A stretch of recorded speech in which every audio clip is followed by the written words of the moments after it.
দিনবার্তায় আপনাদের স্বাগতম। এই মুহূর্তে বিশেষ নিবেদন নিয়ে আমি জয়দীপ। এখনকার বিস্তারিত আনন্দে আত্মহারা কংগ্রেস দলের কর্মী সমর্থকরা, কেননা তাদের সবচেয়ে প্রিয় ব্যক্তি জেলা কংগ্রেস সভাপতির দায়িত্বে নবাগত সভাপতি হিসেবে দায়িত্ব পেলেন পুরাতন রাজনীতিবিদ তাপসকান্তি পুরকায়স্থ। নবনিযুক্ত জেলা কংগ্রেস সভাপতি হিসেবে দায়িত্ব হওয়ার পর বৃহস্পতিবার নবাগত সভাপতি ঘরের প্রতি ফিরলেন। শ্রীভূমি মোবারকপুর এলাকা থেকে নবনিযুক্ত জেলা কংগ্রেস সভাপতিকে উষ্ণ স্বাগত জানান হয় বাইক র্যালির মাধ্যমে। অজস্র কর্মী সমর্থকের উপস্থিতিতে এক সময় র্যালি বিশাল আকার ধারণ করে। শহরের গাটলাইন সংলগ্ন এলাকা থেকে সবাই পায়ে হেঁটে জেলা কংগ্রেস কার্যালয়কে পা বাড়ান। ঝিরঝির বৃষ্টি উপেক্ষা করে র্যালি এক সময় জেলা কংগ্রেস কার্যালয়ের সামনে আসে। বাজি পটকা ফুটিয়ে আনন্দ উল্লাসে মেতে ওঠেন কর্মী সমর্থকরা। জেলা কংগ্রেস কার্যালয়ে নবনিযুক্ত সভাপতিকে নিয়ে আনা হলে কংগ্রেস দলের বিভিন্ন শাখা কর্মীরা ওনাকে উষ্ণ সংবর্ধনা প্রদান করেন। এক সময় আনন্দের দুঃসাগরে বেশি যান তিনি। মিডিয়ার সামনে সভাপতি উল্লেখ করেন, কংগ্রেস দলে অনেক পুরনো দলকে নতুন করে সাজিয়ে তুলতে ওনার প্রয়াস থাকবে সবচেয়ে বেশি। লবিবাজি হতে দেবেন না। যারা লবিবাজিতে জড়িত থাকবেন তাদের বিরুদ্ধে যথোপযুক্ত ব্যবস্থা গ্রহণ করা হবে। ওনার মতে নেতা নয় কর্মী চাই। সামনের রাজ্য বিধানসভা নির্বাচন, সবাইকে ঐক্যবদ্ধ লড়তে সবাইকে দিয়ে আহ্বান নবনিযুক্ত করিমগঞ্জ জেলা কংগ্রেস সভাপতি। এদিকে কংগ্রেস দলের সক্রিয় কর্মী প্রতাপ সিনহা নিজের মতামত ব্যক্ত করতে গিয়ে এভাবে মিডিয়ার সামনে বলেন,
বিশ্বজিৎ ঘোষ মহাশয় উত্তরীয় দিয়া সভাপতি বরণ করবেন।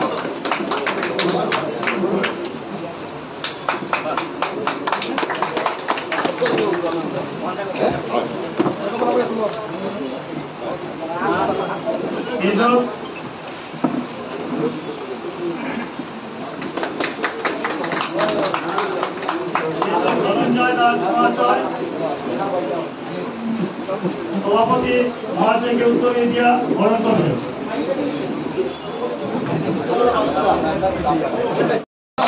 সভাপতিকে উত্তরে দিয়ে বরণ করবেন।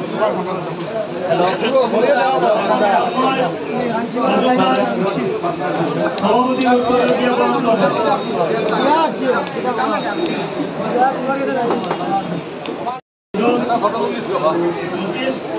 মহাশয় নবনিযুক্ত সভাপতিকে উত্তর দিয়ে প্রদান করুন।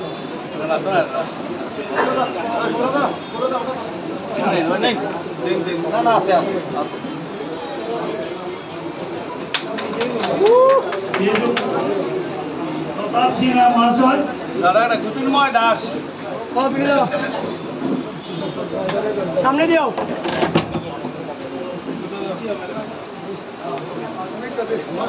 প্রতাপ সিংহ মহাশয় সভাপতিকে উত্তর দিয়ে বলুন।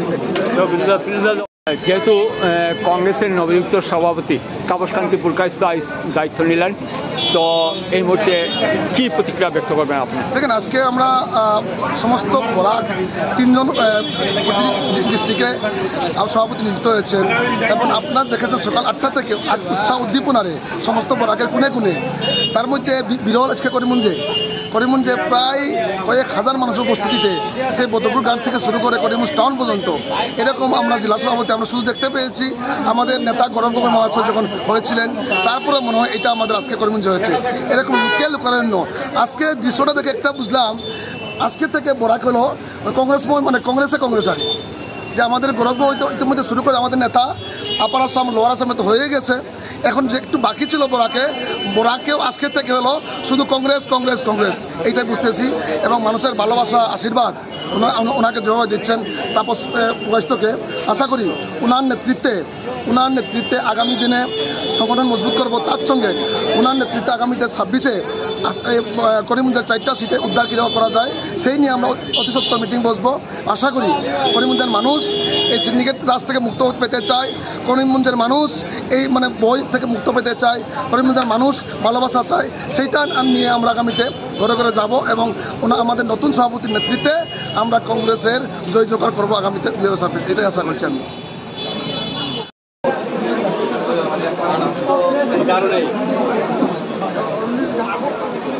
সৎ এবং নিষ্ঠার সহিত কাজ করলে তার প্রতিদান পাওয়া যায়।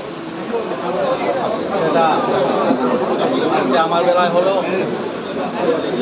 কংগ্রেস হাইকমান্ড আমাকে এই গুরুদায়িত্বে আসীন করেছেন, তার জন্য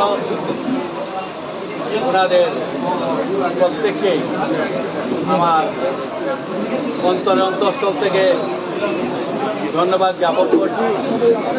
বিশেষ করে আসাম প্রদেশ কংগ্রেস কমিটির সভাপতি গৌরব গগৈ মহোদয়কে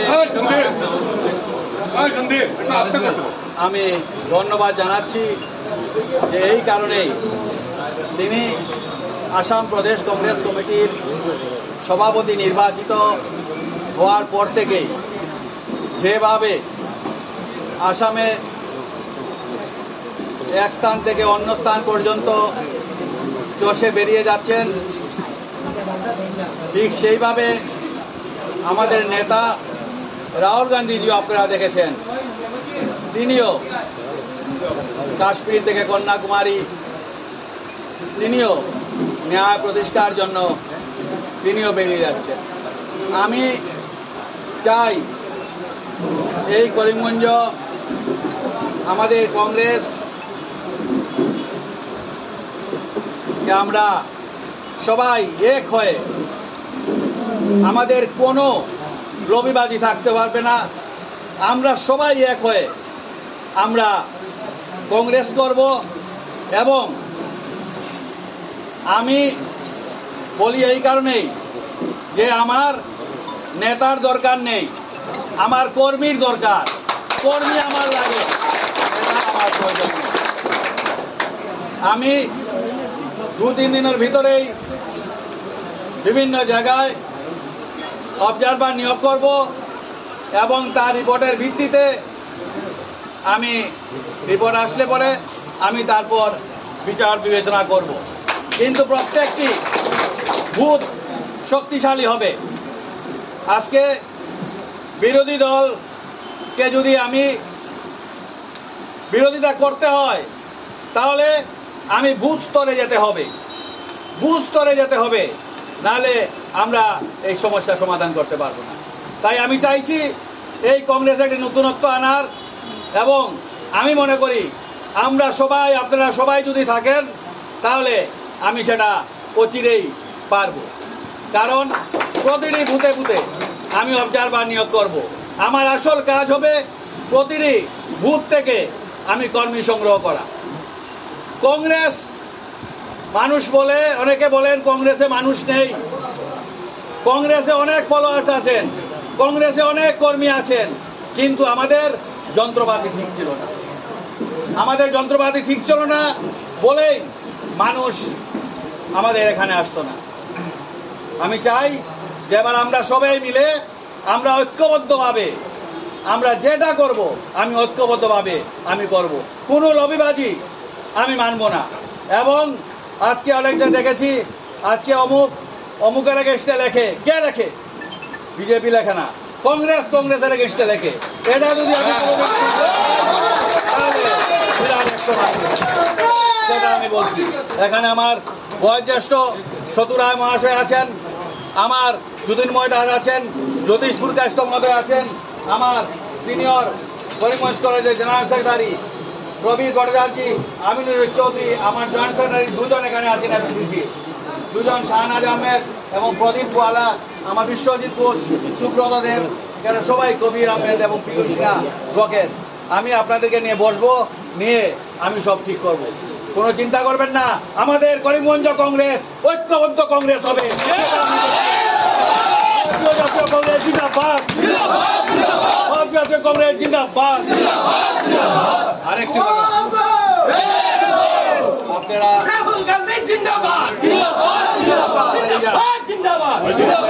তাড়াতাড়ি যাবেন গিয়ে, তার জন্য আমি প্রথমেই আমার বক্তব্যে বললাম যে আমি প্রথমেই আজকে আমাদের এই কংগ্রেসে যারা আমাদের মধ্যে নেই আমি তাদেরকে স্মরণ করছি। আমি স্মরণ করছি মাধবেন্দ্র দত্ত চৌধুরী মহোদয়কে, যিনি আমার গুরু ছিলেন। আমি ওনাকে মেজদা বলে ডাকতাম, এবং আমি একটা কথা বলি, ওনার সেরা পাঞ্জাবি পরে আমার রাজনীতি শুরু হয়েছিল। মাধবেন্দ্র দত্ত চৌধুরী, কেতকী প্রসাদ দত্ত 83-তে আমি কংগ্রেসে এসেছিলাম। কেতকী প্রসাদ দত্ত ছিলেন, আমার উত্তম মজুমদার ছিলেন। আজকে এরা অনেকে চলে গেছে। আমরা যারা আছি আমরা এই কংগ্রেসকে ঠিক করব, এই আশা রেখে, এই কামনা রেখে আমি কালকে আমাদের একটি সভা আছে 3টার সময়, পরশু দিন আরেকটা সভা আছে। আমি কালকে আপনাদেরকে জানাবো। কালকে আমি খুব সম্ভবত 1টার সময় আমি এটা প্রেস মিট করবো, এবং আমার জেলা কংগ্রেস যিনি সভাপতি ছিলেন আমি ওনাকে ফোন করেছিলাম, উনি বলেছেন বাইরে কোথায় চলে গেছেন। আমি আব্দুল মুক্তাদির চৌধুরী মহোদয়কে আমার কাছে ফোন করেছিলাম, ওনার জ্বর এসে গেছে, তাই উনি আসতে পারেননি। চৌধুরী আহমেদ শিলচর গেছেন, উনি আসছেন এখন। তাই সবাইকে ধন্যবাদ জানিয়ে আমি আমার বক্তব্য